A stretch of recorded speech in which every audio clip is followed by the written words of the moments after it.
আমরা মেয়েরা একটু বেশি ঢং করি, তাই না? এই তো রেডি হয়ে আবার নিজেকে দেখছিলাম কেমন লাগছে। এর মধ্যেই চলে আসলো আমার দুই গেঁদা, যে আমাদেরও কেমন লাগছে। তো মাশাআল্লাহ, দুই গেঁদাকে খুব সুন্দর লাগছে। এই তো বেরিয়েও পড়লাম। তো এখান থেকে আমি আমার বান্ধবীকে আবার উঠিয়ে নিব। বান্ধবীকে নিয়ে যাচ্ছি। আমার বান্ধবীটা খুব অসুস্থ, চোখের নিচে একদম ডার্ক হয়ে গেছে। তো এই তো দুইজনে চলে যাচ্ছি। কোথায় যাচ্ছি সেটা আপনাদেরকে দেখাবো। তো আমরা চলে আসলাম। এসে এইখানে রিক্সা ভাড়া নিয়ে দুইজনের মধ্যে গন্ডগোল চলছিল।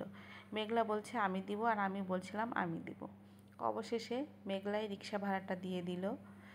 তো এই তো চলে আসলাম আমাদের উদ্দেশ্যে, যেখানে আমরা আসতে চেয়েছিলাম। রাজশাহী এসেছি, আর সপুরা সিল্কে আসবো না তা কী করে হয়। তো জায়গাটা কিন্তু বেশ সুন্দর ছিল, দেখতে খুব ভালো লাগছিল। কিছু কিনতে পারি আর না পারি, ঘুরতে তো এসেছি। তো এইখানে দুই বান্ধবী মিলে ছবি উঠাচ্ছিলাম, গল্প করছিলাম। তারপরে আমার বান্ধবীকে বলছি তোর ছবিগুলো ভালো হচ্ছে, তো আমি আমার বাচ্চাকে নিয়ে আসি, ছবি কেমন করে ভালো হবে। তো আমার বান্ধবী বলছিল আমারও আছে, শোন, একটা নয় দুইটা নয় তিনটা বাচ্চা আছে, কিন্তু রেখে এসেছি। তো তারপরে এই তো দুইজনে উঠে যাচ্ছি উপরে, দুই তলায় গেলাম। তো বললাম যে চলো আগে রাজশাহী সিল্ক শাড়িটাই দেখি, যে জন্য এসেছি। তো আমার এই রাজশাহী সিল্ক শাড়ি এত ভালো লাগে কি বলবো আপনাদেরকে। তো খুব সুন্দর সুন্দর শাড়ি ছিল। একটু চুরি করে ভিডিও নিচ্ছিলাম, এর মধ্যে একজন দেখতে পেয়ে বলছে ভিডিও করা যাবে না। তারপরে দেখি উপরে লেখাও আছে।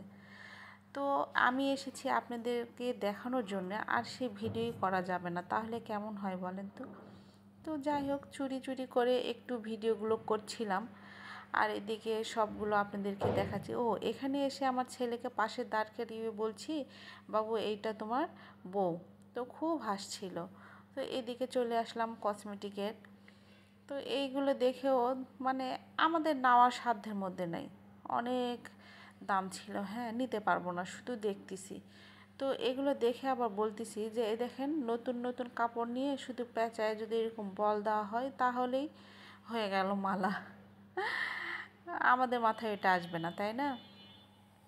এদিকে চলে আসলাম ঘর সাজানো যে শোপিসগুলো দেখার জন্য।